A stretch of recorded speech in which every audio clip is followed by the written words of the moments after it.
오늘의 말씀지기 안양지구 책임간사로 섬기고 있는 김동원 간사입니다. 5월의 싱그러움과 따스한 햇살에 감사한 하루하루를 맞이합니다. 사모하는 마음으로 말씀 앞에 자리한 여러분에게 하나님을 만나고 회복되는 귀한 축복이 있기를 소망합니다.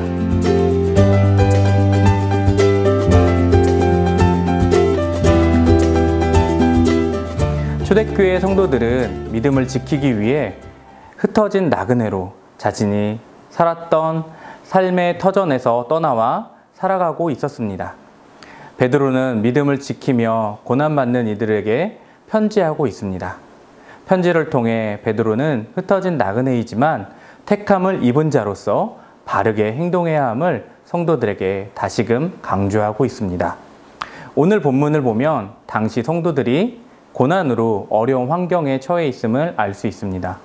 여러 가지 시험과 고난뿐 아니라 신자들을 욕하는 자들도 있었습니다.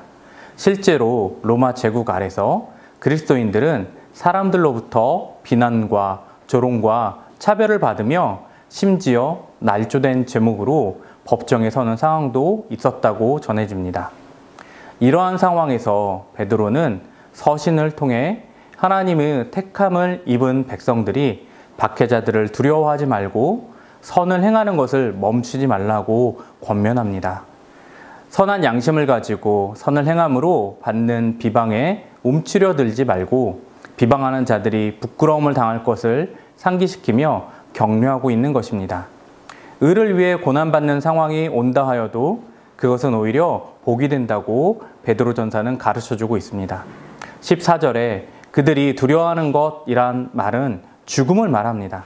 하지만 믿는 자들은 영생의 소망이 있기에 몸의 죽음으로 생명을 잃는다 하여도 영혼을 소멸시킬 수 없으며 영원한 생명을 소유한 자로 두려워할 것이 없다는 것입니다.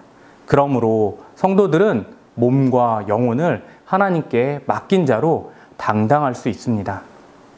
세상 사람들이 두려워하는 것이 단순한 죽음이라면 믿는 자의 두려움은 하나님에 대한 두려움입니다. 하나님의 뜻 가운데 살아가기 위해 애쓰고 몸과 영혼을 능히 멸하실 수 있는 하나님을 알고 그분을 두려워하는 것입니다. 그렇기 때문에 믿는 자의 삶은 바른 행실이 뒤따라야 합니다. 베드로는 우리의 마음에 그리스도를 주로 삼고 거룩함을 유지하도록 강조하고 있습니다. 무엇이 우리로 하여금 이렇게 살아가게 하는지 묻는 자들에게 우리의 소망 되신 주님에 대해 대답할 것을 온유함과 두려움으로 준비하라고 베드로는 말하고 있습니다. 선한 양심으로 행한 모든 일들로 고난을 받을 때 그 비방하고 욕하는 자들을 부끄럽게 하실 하나님의 놀라운 계획이 있음을 우리는 기억해야 합니다. 더불어 오늘 본문은 선을 행함으로 당하는 고난은 하나님의 뜻 가운데 있다고 말씀하고 있습니다.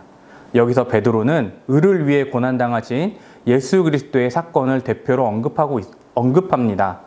죄를 사하시기 위해 예수님은 의인으로서 불의한 자를 대신하여 죽으셨습니다. 그 결과로 우리가 하나님 앞에 설 수 있도록 그분이 인도해 주셨습니다.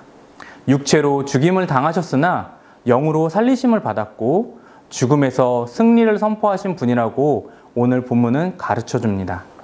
이어서 베드로는 노아와 같이 하나님의 말씀에 순종함으로 구원받은 이들이 많지 않은 것을 예를 들며 불순종한 이들의 처참한 결과와 소수의 순종한 자들의 구원의 이야기로 3장을 마무리하고 있습니다.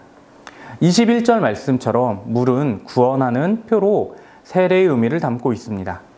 노아의 홍수에서 방주에 들어간 8명만 구원을 받았으며 출애굽한 이스라엘 백성들은 홍해에 물을 지나 가나안 땅으로 들어간 사건을 통해 애굽의 압제에서 구원받았습니다.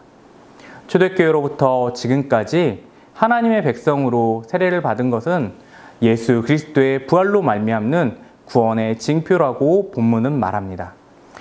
이를 통해 그들이 세례를 구원의 징표로 가지고 하나님의 백성으로서의 자신의 신분을 기억하고 하나님의 백성답게 온전함으로 살아가도록 권면하는 것입니다.